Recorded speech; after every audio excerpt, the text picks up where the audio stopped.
Qui? Moi? Non. Moi, je ne peux pas faire ça.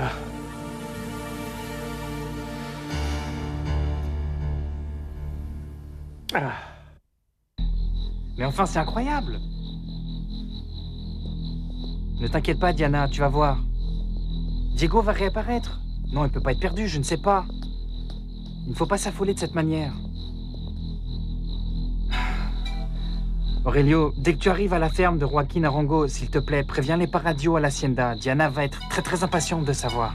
Écoutez, si vous voulez, vous pouvez rentrer avec Madame Diana. Moi, je vais aller faire un tour chez Mathilde. C'est mieux.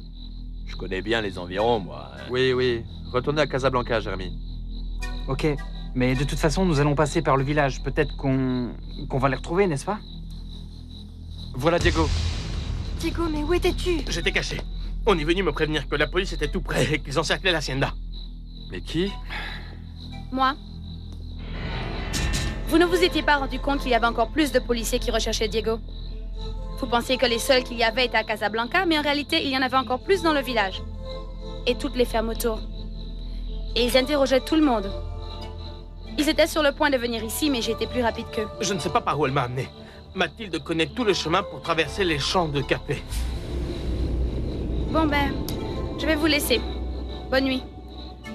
Diana, Mathilde, s'il te plaît, reste avec nous un moment. Non, Diego. Moi, je vous ai simplement aidé parce que je ne veux plus que vous pensiez de moi que je suis une folle. Et que je suis dangereuse.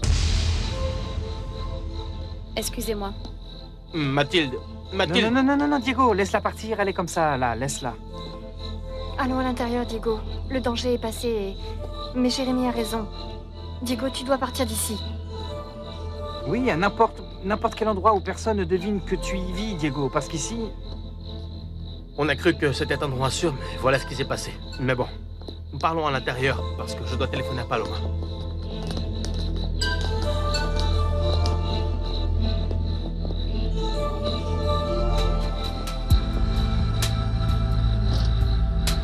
Si bon, ces petites sensations ne changent pas la raison.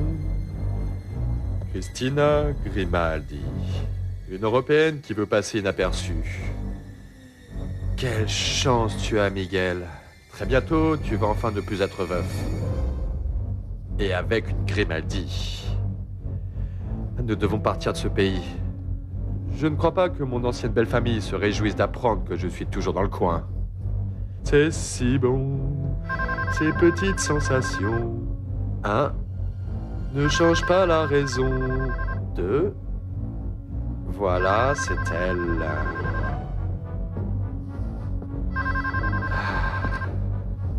Allô?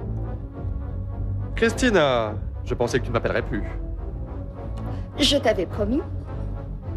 Mais alors laisse-moi deviner. Tu acceptes mon invitation à dîner ce soir à la lueur des étoiles? Non. Mais c'est une blague? C'est que je ne peux pas. Écoute, je dois préparer mon voyage. J'avais oublié que je devais retourner sur la Côte d'Azur. J'ai un rendez-vous très important. Ah, mais quel dommage. Et tu voyages seul? Oui. Tu sais quoi? Je viens d'avoir une très bonne idée. Qu'est-ce que tu penses si je t'accompagne? Ça te dérange? Eh bien... Allez, dis-moi où on se voit pour nous mettre d'accord. Ça te paraît bien le restaurant de France? Ah, c'est mon restaurant favori. Le temps que mon chauffeur passe me prendre, on se retrouve là-bas. Christina. Ah, Christina, qu'est-ce que tu m'as fait? Sans te connaître, tu me manques déjà. La Côte d'Azur française. Très bien. Dis, Mauricio, Oui? tu peux mettre ça sur mon compte, s'il te plaît? Non, tu m'en donnes déjà plein. Comment tu vas me payer? C'est une petite avance, mon coco. Et tu me notes ça aussi? Et pourquoi pas?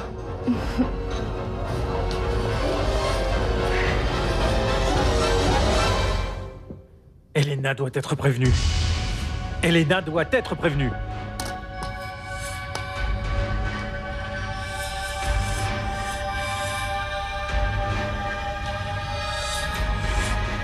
Ici Roberto Avellaneda du Conseil mexicain du café. J'ai besoin de parler à mademoiselle Elena Olivares.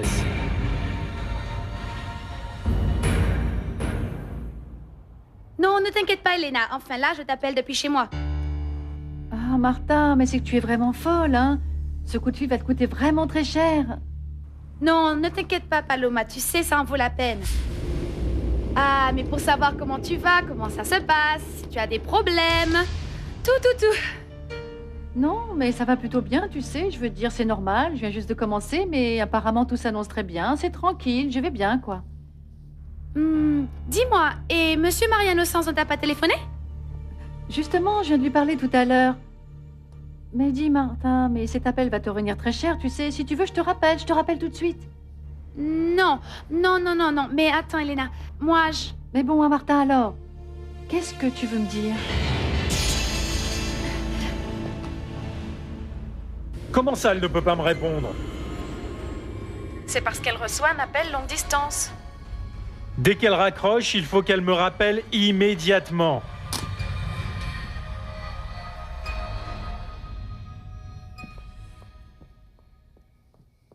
Mais qu'est-ce que c'est? Qu'est-ce qui est en train de brûler? Rachel! Calme-toi, grand-mère, ce n'est rien. Mais comment ça, ce n'est rien? D'où est-ce que sort toute cette fumée? Sors d'ici! Sors! Explique-lui. Je fais une purification, grand-mère. Sors! Dans ma famille, ils font ce rituel, ne t'inquiète pas. C'est pour éloigner des malédictions. Dehors! Mais éteins ça, Harold! Quelle énergie négative, qu'est-ce que tu dis? Éteins ça! Tu vas nous étouffer avec toute cette fumée, Harold! Daniela, arrête-le! Ah, grand-mère. Mais il va s'étouffer lui aussi, Oui, enfin. bon, Harold, arrête ça. Grand-mère a raison. Nous allons nous étouffer, c'est vrai. Arrête ça. Mais c'est que je veux aider grand-mère. Je te jure que ça fonctionne. Harold, s'il te plaît, éteins-moi tout ça. Mais moi, je voulais juste aider. Je sais que tu veux nous aider et je te remercie, Harold. Mais le problème ne va pas partir avec cette fumée et tout cet encens. Grand-mère, crois-moi. Je te jure que ça fonctionne. Bon, alors... Oh, mais oui, grand-mère, il faut tout essayer. S'il te plaît. C'est notre dernière chance. Bon, mais c'est d'accord. Allez, continuez tout ton rituel. Je vais me renfermer dans ma chambre pour ne pas respirer toute cette fumée. Ça te purifie, mais attends. Tu es sûr? Mais bon, Harold, quand tu as fini, tu ramasses toutes tes affaires, tout ce que tu as, et tu ouvres les fenêtres, hein? Oui, grand-mère, merci. Elle m'aime. Je sais qu'elle m'aime. Elle m'aime. Sors. Mon amour. Sors. C'est bon. Sors d'ici. Oui, sors, d'accord, tes c'est géros. Allez, ça suffit. Sors d'ici. Sors. Tu vas me le dire ou quoi, Martha? Mais je ne sais pas ce que tu veux que je te dise, Elena. Moi, tu sais quoi? Je crois qu'il vaut mieux que je raccroche. Parce que ça va vraiment être... Martha! Non, au revoir, Elena. Je t'aime beaucoup. Dis bonjour à Monsieur Mariano Sanz pour moi et je te rappellerai plus tard. Au revoir. Bye. Non, Martha. Ah, Martha. Oui, mademoiselle, qu'est-ce qu'il y a? Mademoiselle Olivares, Monsieur Avellaneda vient de vous appeler du Conseil mexicain du café. Vous voulez que je vous le passe? Vous voulez que je l'appelle pour vous? S'il vous plaît, merci.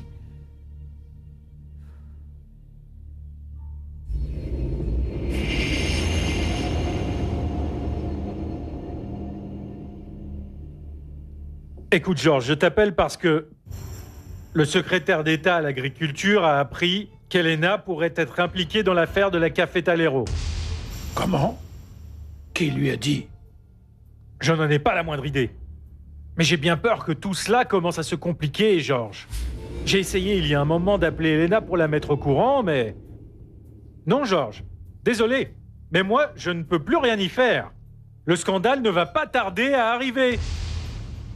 Écoute, j'ai en mon pouvoir tous les relevés de compte de Fabian. Nous sommes en train de localiser Maria Eugenia, la veuve de Julien Mendes. C'est une question de temps pour pouvoir présenter les dossiers au juge. Ça va provoquer un grand changement dans les prochains...